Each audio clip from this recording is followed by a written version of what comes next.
Assalamualaikum warahmatullahi wabarakatuh. Perkenalkan, nama saya Fitria Aulia Dewi Sitorus. Di sini saya akan menyampaikan materi pertama kami, yaitu mengenai pengertian nafs dalam Al-Quran dan hadis.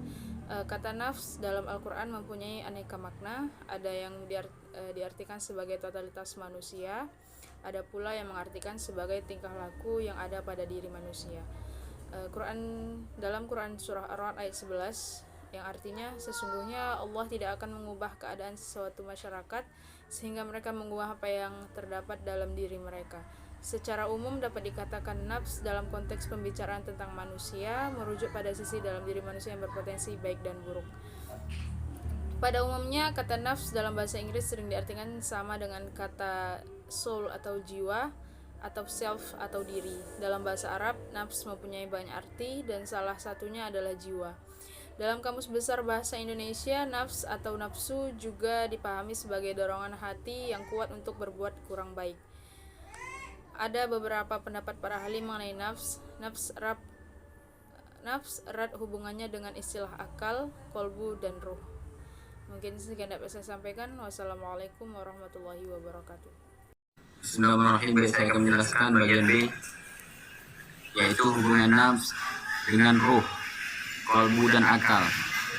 Dalam filsafat dan tasawuf Islam, di samping istilah an-nafs dan ruh, juga ditemukan istilah al-qaib ataupun kalbu dan al-akal ataupun akal. Empat istilah tersebut mempunyai hubungan yang erat sekali. Perbedaannya terletak pada penggunaan arti. Jadi para sufi mengartikan an-nafs sebagai sumber moral yang tercela, sedangkan ruh adalah sumber kehidupan dan sumber moral yang baik. Nah, ruh juga sesuatu yang halus, bersih, dan bebas dari pengaruh hawa nafsu, yang merupakan rahasia Allah Subhanahu wa Ta'ala yang hanya bisa diketahui oleh manusia tertentu setelah Allah memberikan kasab ataupun gambaran yang terbayang kepadanya. Al-qalb ataupun kalbu diartikan sebagai wadah untuk makrifat, suatu alat untuk mengetahui hal-hal yang bersifat ilahiyah. Ini memungkinkan jika hati telah bersih sebersih-bersihnya dari hawa nafsu melalui pola hidup yang zuhud, wara, dan zikir secara terus-menerus. Sedangkan al-akal diartikan sebagai alat untuk mengetahui ilmu yang diamati dan panca indera atau dari hal-hal yang zahir. Karena itu tingkatnya berada di bawah tingkatan al-qalbu para cendekiawan muslim. Banyak yang memilih diam dalam mempelajari asal usul ruh. Mungkin itu saja dari saya. Assalamualaikum warahmatullahi wabarakatuh. Assalamualaikum warahmatullahi wabarakatuh. Perkenalkan, nama saya Mirza Nur Syafwan. Di sini saya akan membawakan materi mengenai hubungan an-nafs dengan ruh serta hubungan an-nafs dengan kolbu. Nah, yang pertama itu ada hubungan an-nafs dengan ruh. Nafs merupakan sinergi antara jasad dan ruh. Dengan nafs, maka masing-masing keinginan jasad dan ruh dalam diri manusia dapat bisa terpenuhi.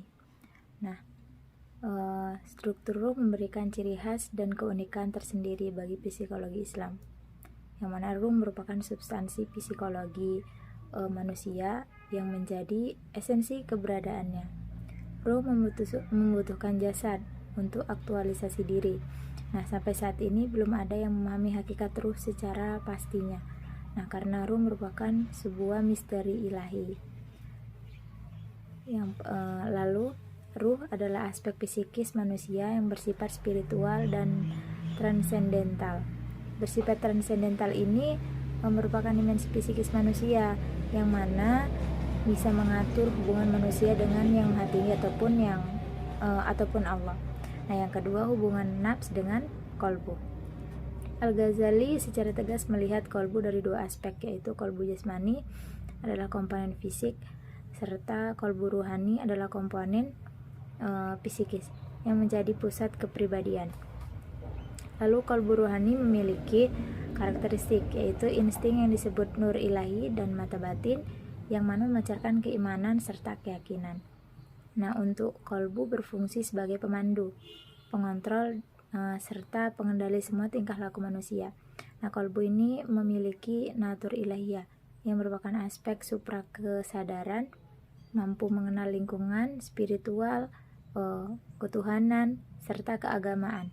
Aspek ini juga mencakup daya insani, misalnya daya indera penglihatan gitu kan, daya psikologis seperti kognisi, emosi, serta kolbu ini secara jasmani ya berkedudukan di jantung.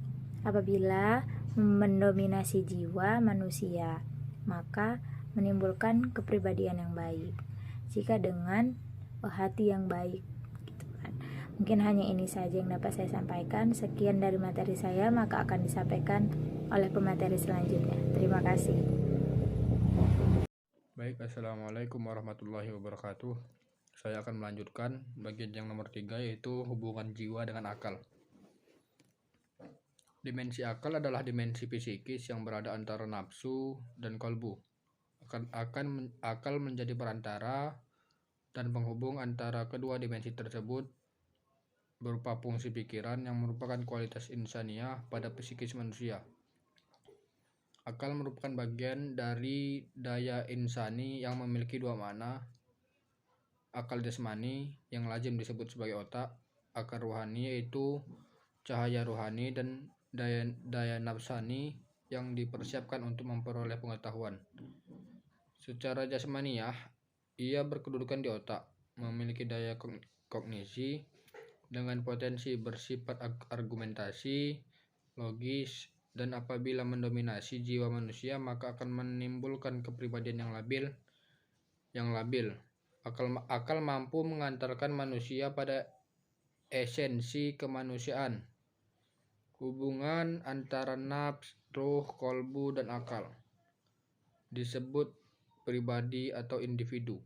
Tiap pribadi memiliki kepribadian yang berbeda sesuai dengan komponen yang paling dominan dalam dirinya. Sekian, assalamualaikum warahmatullahi wabarakatuh.